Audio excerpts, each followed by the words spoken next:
what is up, everybody, and welcome back to another edition of Wisconsin Outdoors. Today we're on Lake Okoboji, West Lake Okoboji in Iowa. We're in Emerson Bay.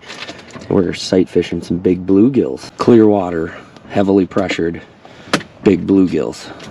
So Jake, my partner here, gonna explain some of the things that he does and how he sight fishes for these big gills. I like to go really small so that when they're finicky and they come in to just look at it and blow on the bait, they actually end up sucking the whole thing in. So I got a glow 3mm tungsten jig with a waxy. I always squeeze the juice and everything right out the butt of it.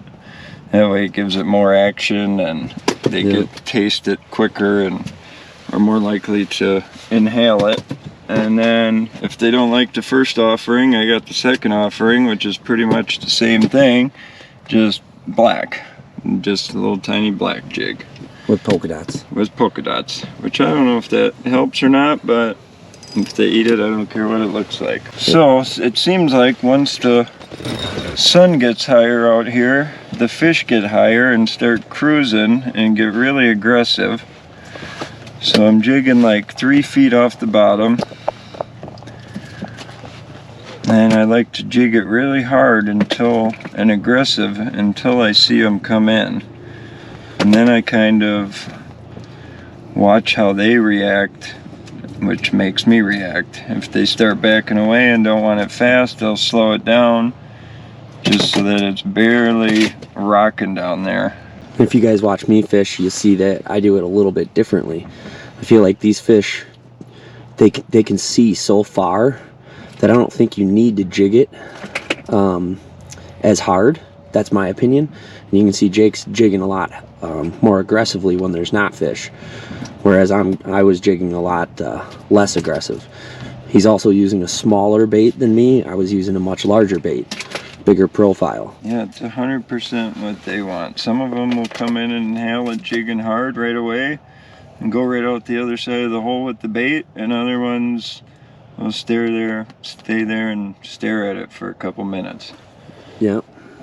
I think the biggest thing sight fishing is just trying to figure out what the fish like, and if, you know, start with the stuff that you like and see if the fish react to it. And if you use the stuff that you normally like, whatever color that might be or style, and the fish like it, that's a good day. And it seems like here you can kind of do both to some extent.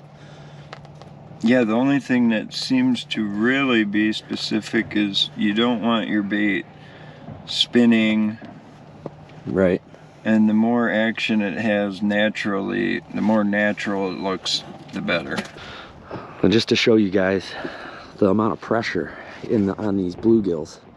It's a Sunday, but I mean, this weed bed's covered in people and shacks and lots of people having fun. I'm sure they're all catching fish too. But these fish are very heavily pressured.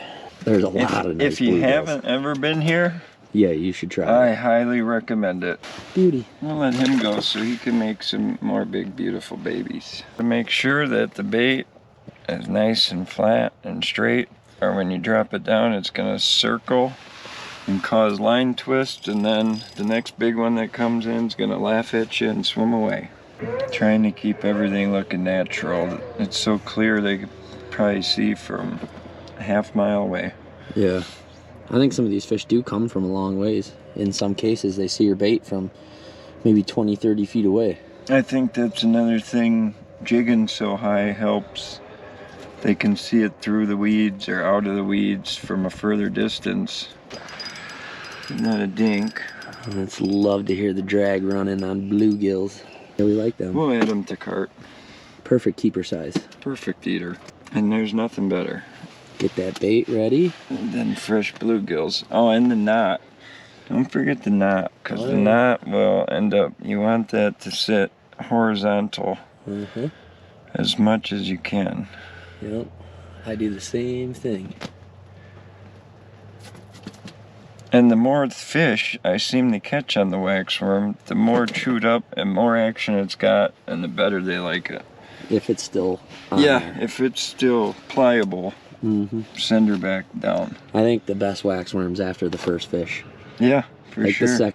the second go. For sure, you get it when it starts kind of looks like a leech or a little wiggler, a little bug. Yeah, it gets a real natural wave to it, and they seem to love that. You can't buy the waxworms like that. Nope, you gotta catch one.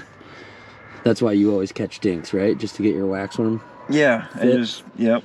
Set the hook on a 4-incher just because the waxy's better next time. Just to get it warmed up. Yeah.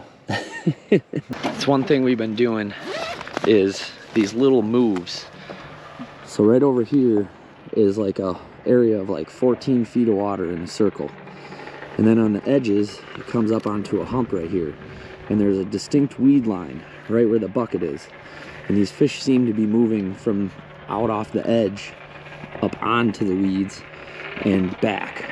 For whatever reason, we don't know exactly why, but when you're not seeing big ones out on the edge, move back into the weeds. And it's just these little moves.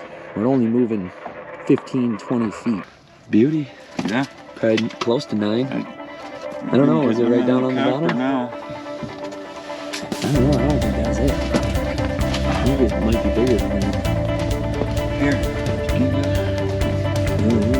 Let both of them go. Hold it up just a little bit out of the sun.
Some of the fish from today, Jake kept some, I did not, and we let the biggest ones go. So we caught just tons and tons of beautiful fish here on Okoboji, and some really big ones. We did not get a 10-incher, but we got dozens of 9.5s, and this place is truly just amazing.